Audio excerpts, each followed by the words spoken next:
పెళ్లి కూతురు తల్లిదండ్రులు, వాళ్ళ బంధువులు పెళ్ళికొడుకు తల్లిదండ్రుల్ని, ఆ పెళ్ళికొడుకు లేని సమయంలో కొట్టిన తర్వాత, మరుసటి రోజు పొద్దున్నే ఈ అబ్బాయి వాళ్ళ పెద్దమ్మ కొడుకైన వాళ్ళ పెద్ద అన్నయ్యను వాళ్ళ ఊరికి పంపించి పెద్ద మనుషులతో మాట్లాడిస్తాడు. అండ్ ఈ అబ్బాయి కూడా బయలుదేరుతూ ఉంటాడు ఇంటికి రావడానికి. అదే సమయంలో ఆ ఊరి పెద్ద మనిషి ఈ అబ్బాయికి ఫోన్ చేసి, "నువ్వు ఇప్పుడే రావద్దు బాబు, మేము మొత్తం మాట్లాడి నీకు చెప్తాము. ఎందుకు నువ్వు కోపంలో ఉన్నావు? వాళ్ళు ఆల్రెడీ కొట్టినారు మీ తల్లిదండ్రుల్ని. వాళ్ళు వేరే విధంగా ఏదేదో వచ్చి మాట్లాడుతా ఉన్నారు.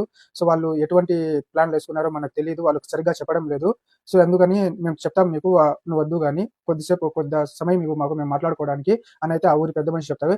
ఏంటి అంకుల్ మాట్లాడేది? ఇట్లా మా అమ్మా నాన్నల్ని కొట్టారు. ఇంక ఏంటి, వాళ్ళకి వద్దు అనుకుంటే మంచిగా మాట్లాడి ఏదో సెటిల్మెంట్ చేసుకొని వాళ్ళ దారి వాళ్ళు చూసుకోవాలి. అంతేగాని ఇట్లా కొట్టడాలు, తిట్టడాలు, మొత్తం వాళ్ళు తప్పులు చేసి, అబద్ధాలు చెప్పి, మోసాలు చేసి పెళ్లిళ్ళు చేసింది కాక, వాళ్ళ అమ్మాయి పెళ్లి తర్వాత మంచిగా ఉందా అంటే అది కూడా లేకుండా, ఇన్ని మోసాలు చేసింది వాళ్ళు కాక, ఇన్ని తప్పులు చేసింది వాళ్ళు కాక, తిరిగి మా అమ్మా నాన్నల్ని కొట్టాడు. ఇది ఎంతవరకు న్యాయము? మీరన్నా గట్టిగా మాట్లాడేయాలి కదా అని అడిగితే, లేదు బాబు వాళ్ళు ఇట్లా తలాక్ కావాలంటే వాళ్ళు తలాక్ తీసుకోవాలంటే నువ్వు డబ్బులు కట్టియాలంట అని అయితే అడుగుతారు. ఎందుకు అంకుల్, నేను ఇంకా నాకు కట్టియాలి వాళ్ళు డబ్బులు?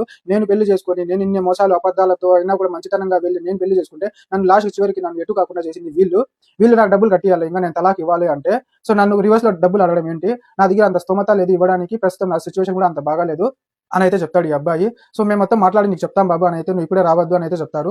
ఆ తర్వాత అయితే వీళ్ళ అన్నగారితో పెద్ద మనుషులందరూ మాట్లాడుతూ ఉంటారు. ఆ ఊరి పెద్ద మనిషి ఈ అబ్బాయికి మళ్ళీ ఫోన్ చేసి, బాబు నీ ఫలానా రోజు రా అని అయితే చెప్తారు. సరే అంకుల్ నేను వస్తాను, నేను ఎటువంటి నా దగ్గర అంత స్తోమత లేదు, ఏం లేదు, నేను నాకు కాపురానికి పంపించడం అయితే మంచిగా కాపురానికి పంపించండి, లేకపోతే వాళ్ళు విడిపోవాలి అనుకుంటే వాళ్ళ ఇష్టం వచ్చినట్లు వాళ్ళని చేసుకోమనండి, నేను గమ్మున సైడ్లో పెట్టేసి వచ్చేస్తాను, నా పని నేను చూసుకుంటాను అంతే, నా దగ్గర డబ్బులు కట్టడానికి ఎటువంటి స్తోమత లేదు, ఏమీ లేదు అని అయితే ఈ అబ్బాయి చెప్తాడు. రా బాబు నువ్వు మాట్లాడదాము అని అయితే వీళ్ళు మేము వాళ్ళకి చెప్తాం ఈ మాటలు, రా మాట్లాడదాము, కూర్చొని మాట్లాడితే మొత్తం తెలుస్తుంది కదా అని అయితే ఆ ఊరి పెద్ద మనిషి చెప్తారు. ఇంకా సరే